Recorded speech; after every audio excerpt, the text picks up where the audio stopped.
চিকিৎসক হিসেবে নারী টিপে রোগ ধরে ফেলাই কাজ। তবে এবারের পরীক্ষাটা একটু কঠিন। রাজনীতির ময়দানে বুঝতে হচ্ছে ভোটারদের পালস। তাতেও অবশ্য কোনো খামতি রাখছেন না বিধাননগরের বিজেপি প্রার্থী শারদ দত্ত মুখোপাধ্যায়। 1 মাস মাটি কামড়ে পড়ে থাকতে হবে, তাই খাওয়া দাওয়া সবটাই একেবারে মেপে। বিধাননগর বিধানসভা কেন্দ্রে এবার বিজেপির ভরসা যার উপরে, তিনি পেশায় ডাক্তার আর নেশায় রাজনীতিক। দীর্ঘ কয়েক দশকের সাংগঠনিক জীবন, রাজনীতি করেছেন এতদিন ধরে, তবে নির্বাচনী রাজনীতিতে এই প্রথমবার। দুহাতেও খেতে পারবো। হ্যাঁ, যখন দরকার হবে তখন দুহাতেও খেতে পারবো। কখনো ভ্যাপসা গরম, কখনো চাঁদি ফাটা রোদ্দুর, তার মধ্যেই বিধাননগর বিধানসভা কেন্দ্রের ভোটারদের দরজায় হাজির হয়ে যাচ্ছেন। প্রচারের প্রচন্ড চাপের মধ্যে নিজেকে তরতাজা রাখতে কোন খাবারে ভরসা রাখেন বিজেপির চিকিৎসক প্রার্থী? ডাল ভাত মাছ যেরকম নর্মাল সেটাই। পশ্চিমবঙ্গীয় ছেলে যাকে বলে ঘটি, মাছের ভ্যারাইটিতে ঘটিটা একটু উইক, দুর্বল আছে, সবাই জানে। তো আমাদের এখানে আমরা মেন হচ্ছে কাতলা বা রুই আর চিংড়ি, ইলিশ। সব থেকে ভালো হচ্ছে আমাদের যে কাতলার মাছের ঝোলটা হয় পাতলা, সেটাই কিন্তু সব থেকে ভালো লাগে খেতে। আর ট্যাংরাও ভালো লাগে খুব। বিধাননগরের বিজেপি প্রার্থীর পাওয়ার মিলে কি থাকছে? দুধ চা বিস্কুট দিয়ে ব্রেকফাস্ট সারেন শারদ দত্ত মুখোপাধ্যায়। পরে খান টক দই দিয়ে চিড়ে বা মুড়ি। দুপুরের পাতে থাকে ভাত, ডাল, শুক্তো, মাছ বা মাংস এবং সঙ্গে চাটনি। রাতে খান রুটি তরকারি। এমনিতে আদ্যপান্ত আমিষ প্রিয় মানুষ, তবে বৃহস্পতিবার ছিল রামনবমী, তাই নিরামিষ খেয়েই প্রচারে বেরোন বিধাননগরের বিজেপি প্রার্থী। আজকে লুচি, তরকারি মানে আলুর দম রয়েছে আর একটুখানি ছোলার ডাল আছে। আজকে একটা রামনবমী, আর 2 নম্বর আজকে আমরা সকাল থেকে প্রচুর ঘুরছিলাম, চটজলদি খাবার তৈরি হলো, তো সেই জন্যই। 29 এপ্রিল দ্বিতীয় দফায় বিধাননগর বিধানসভা আসনের ভোট গ্রহণ। তার আগে সেখানকার প্রার্থী শারদ দত্ত মুখোপাধ্যায়ের রাত দিনের ঠিকানা এখন সল্টলেকের স্থানীয় BJP office. Oishi Mukhopadhyay, ABP Ananda. রাজ্যসভার প্রাক্তন সাংসদ, তুখোড় বক্তা, পেয়েছেন পদ্মভূষণ সম্মান। সেই স্বপন দাশগুপ্ত ফের বিধানসভা ভোটের ময়দানে। কেন্দ্র রাসবিহারী, বিপক্ষে তৃণমূলের প্রার্থী দেবাশিস কুমার। লড়াই হাড্ডাহাড্ডি। প্রার্থী ঘোষণার পর থেকেই শুরু হয়ে গেছে প্রচার। বিজেপির ভোট 2006 থেকে 11 থেকে 16 থেকে 21 থেকে এখন বাড়তেই চলেছে। গ্রাফটা যে দেখবেন উপরের দিকেই যাচ্ছে। এবার আমরা আশাবাদী, খুবই আশাবাদী যে এইবার আমরা এই কেন্দ্রটাকে তৃণমূলের হাত থেকে ছিনিয়ে নিতে পারবো। শরীরকে ফিট রাখতে কি পরিকল্পনা? প্রবীণ এই রাজনীতিকের সকাল শুরু হয় চা বিস্কুট দিয়ে। প্রেশারকে পাল্টা চাপে রাখতে এরপর খান ওষুধ। ব্রেকফাস্টের মেনুতে আপেল আর দই। মাছ ভাত না হলে দুপুরের মেনু ঠিক জমে না। আজকের দুপুরের মেনুতে কি কি রয়েছে? আজকের দুপুরের মেনুতে অত কিছু ইন্টারেস্টিং নেই, কিন্তু একটা ভাত আছে, একটু ডাল আছে, আর একটা পটলের কোনো ডোলমা টাইপ আছে, আর একটা মাছ। এই মাছটা রেগুলার ব্যাপার আমার দুপুরের খাবারে। সব মাছ যে আমি খেতে ভালোবাসি সেটা বলবো না, কিন্তু আমার রুই মাছটা পছন্দ। কোনো দিন খুবই রেয়ার ইলিশ মাছ পছন্দ করি। চিংড়ি মাছের আমার অ্যালার্জি আছে, তাই জন্য আমি খাই না। রবিবার দুপুরের মেনুতে ছিল ভাত, ডাল, আলু পটলের তরকারি, মাছ আর শেষ পাতে মিষ্টি। পুষ্টিবিদরা বলছেন ভাতে থাকে প্রচুর পরিমাণ কার্বোহাইড্রেট, থাকে প্রোটিন, ভিটামিন ও খনিজ। ডালে থাকে আয়রন, প্রোটিন, ফাইবার, খনিজ এবং কার্বোহাইড্রেটের মতো পুষ্টি উপাদান। সবজিতে থাকে প্রচুর পরিমাণে ভিটামিন ও খনিজ পদার্থ। মাছে থাকে প্রচুর পরিমাণে প্রোটিন। তা থেকেই দিনভর শক্তি পান প্রার্থী। সারাদিন কাজের চাপ কাটাতে ভরসা লিকার চা, পছন্দ দার্জিলিংয়ের চা। এবার একটা ছবি রয়েছে যেখানে আপনি এবং অমিত শাহ একসঙ্গে বসে খাওয়া দাওয়া করছেন।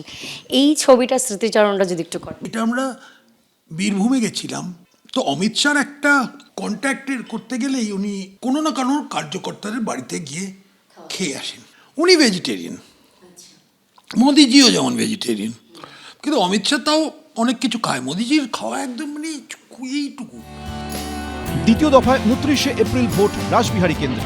3 রাত এক করে চলছে প্রচার। এই সময় শরীর সুস্থ রাখতে পারাটাই বড় চ্যালেঞ্জ বিজেপি প্রার্থী স্বপন দাশগুপ্তের কাছে। ঐশী মুখোপাধ্যায়ের রিপোর্ট, এবিপি আনন্দ, কলকাতা।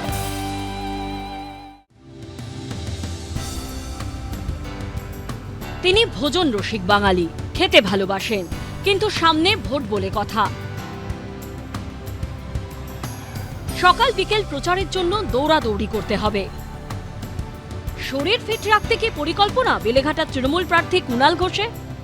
আমি ডায়েট খুব ঘড়ি ধরে ধরে করি, মানে ডায়েট আমি করি সকাল 8টার পর 10:30 অবধি, 10:30টায় আবার ডায়েটটা ভেঙে আবার 11টা থেকে ডায়েট করি। মানে যে সময়টা আমি খাই ওই সময়টা আমি ডায়েট করি না, বাকি সময়টা ডায়েট করি। সারাদিনে অসংখ্য কাজ, আর কাজের ফাঁকে যখন যা মেলে, সে বিরিয়ানি হোক বা তেলে ভাজা পাপড়ি চাট, যেটা পাওয়া যায় সেটাই তার পাওয়ার মিল। তবে খাদ্য তালিকায় ফল রাখার চেষ্টা করেন কুণাল ঘোষ। পেঁপে বা এই ফলগুলো এইটা কিন্তু আমি একটু মানে ভালোবাসি, এবং টুকটাক মুড়ি, ঘুগনি, চপ, পেঁয়াজি, আলুর চপ, ফিশ ফ্রাই, বিরিয়ানি যা পাই খাই, এবং ভাজা ভুজি, তেল মশলা সব খাই। কিন্তু যেটা হয়েছে, আমি এখন খাওয়ার পরিমাণটা খুব কমিয়ে দিয়েছি। মাছের মাথা দিয়ে একটু ওই ছেঁচড়া গুছের একটা যদি একটু ভাত দিয়ে একটু মেখে একটু হয়ে যায়, হ্যাঁ, আর ছোটো মাছ, উঁচু মাছ, তার যদি একটু ঝোল হয়ে যায়, আমাকে খাদ্যরসিকটা বললে আমি খুব প্রতিবাদ করব না। বাড়ির খাবার হোক বা রেস্তোরাঁর খাবার কিংবা রাস্তার ধারের ফাস্টফুড, সবেতেই তিনি স্বচ্ছন্দ। তবে শারীরিক কসরতের অভ্যাস সেভাবে নেই বেলেঘাটার তৃণমূল প্রার্থীর। সেই অর্থ হয়ে ওঠে না, কারণ সকাল থেকে এমন কিছু লেখালেখির ইত্যাদি এসে যায়। পা ভাঙার পর কিছু এক্সারসাইজ যেটা দিয়েছেন কোমর মাসল পায়ের, সেটা মোটামুটি চালিয়ে যাচ্ছে। দ্বিতীয় দফায় 29 এপ্রিল বেলেঘাটা কেন্দ্রে ভোট। মানুষের ভোট তাকে কতখানি পাওয়ার দিতে পারল তা জানা যাবে 4 মে। ময়ূক ঠাকুর চক্রবর্তী, এবিপি আনন্দ, কলকাতা। জ্বালানি সংকট নিয়ে দেশের প্রধানমন্ত্রী যেদিন বৈঠকে বসতে চলেছেন, সেদিন কলকাতায় এলপিজি সংকটের কি চেহারা সেটা আমরা একদম সরজমিনে দেখতে আসছি। আমরা কসবার একটি কমিউনিটি কিচেনে আছি, যেখানে পড়ুয়াদের মিড ডে মিলের খাবারের রান্না হচ্ছে। আমরা সেই ছবি দেখতে পাচ্ছি যে কলকাতার বুকে কিভাবে এলপিজি গ্যাসের পরিবর্তে উনুন কালচার শুরু হয়ে গেছে। দুটো উনুন আমরা দেখতে পাচ্ছি, ইট দিয়ে মাটি দিয়ে তৈরি করা হয়েছে অস্থায়ীভাবে, এবং সেই উনুনে এইভাবেই রান্না হচ্ছে। একটি উনুনে কাঠ দিয়ে এবং কোনো রকমে এটা নারকেল পাতা দিয়ে এবং খানিকটা কয়লা দিয়ে এইভাবেই রান্না হচ্ছে। এলপিজির সংকটের জন্যই কি এরকম করছেন, না এটা আগে থেকেই করছেন? না, আমরা এলপিজির সংকটের জন্যই এটা করছি। তার কারণ ইরান আর আমেরিকার যে সিচুয়েশন হয়েছে যুদ্ধের, 29 তারিখ থেকে 30 তারিখ থেকে আমাদের মোটামুটি স্টকটা শেষ হয়ে গেছে। কিন্তু সেই স্টক শেষ হওয়ার পরেও আমরা মিড ডে মিলটা বন্ধ করতে পারিনি, তার কারণ মানবিক কারণে। আমার এখানে একটু অপশন আছে যে কাঠে রান্না করে বাচ্চাদের খাবার দিতে পারি, সেই জন্য আমি অত্যাধিক হার্ড পরিশ্রম করে 4-5টা কাঠের উনুন বানিয়ে বাচ্চাদের খাবার স্টপ করে নিই। মেনু কি চেঞ্জ করতে হচ্ছে? কারণ একটা মিড ডে মিলের নির্দিষ্ট মেনু থাকে সোম থেকে শুক্র। মিড ডে মিলের নির্দিষ্ট মেনু আছে। বেসিক্যালি আমি 80% বজায় রাখার চেষ্টা করছি। আমার তরফে আমি 80% বজায় রাখার চেষ্টা করছি, হয়তো 20% পারছি না। হয়তো সপ্তাহে 7 দিন 6 দিন সেরকম ছিল, সেখানে আমি হয়তো সপ্তাহে 2 দিন ডিম দিচ্ছি। যে ডিম দিচ্ছি সেদিনে হয়তো একটু খিচুড়ি দিচ্ছি। কিন্তু যেদিন ডিম থাকছে না, কিন্তু সেদিন আমার যে মেনুটা ছিল আমি সেটাই করার চেষ্টা করছি। মেনুটা আমি চেঞ্জ করছি না, তার কারণ বাচ্চারা খেতে পারবে না মেনু চেঞ্জ করলে। আমরা গ্রামে বা মফস্বলে দেখেছিলাম স্কুলগুলোতে কাঠের জালে রান্না করতে, কিন্তু একদম খাস কলকাতায় সেই রান্নার কালচার, উনুনে রান্নার কালচার ফিরে এলো এই এলপিজি সংকটের জেরে। ক্যামেরায় বিশ্বজিৎ সাহার সঙ্গে কৃষ্ণেন্দু অধিকারী, এবিপি আনন্দ, কলকাতা। এবিপি আনন্দ, এগিয়ে থাকে, এগিয়ে রাখে।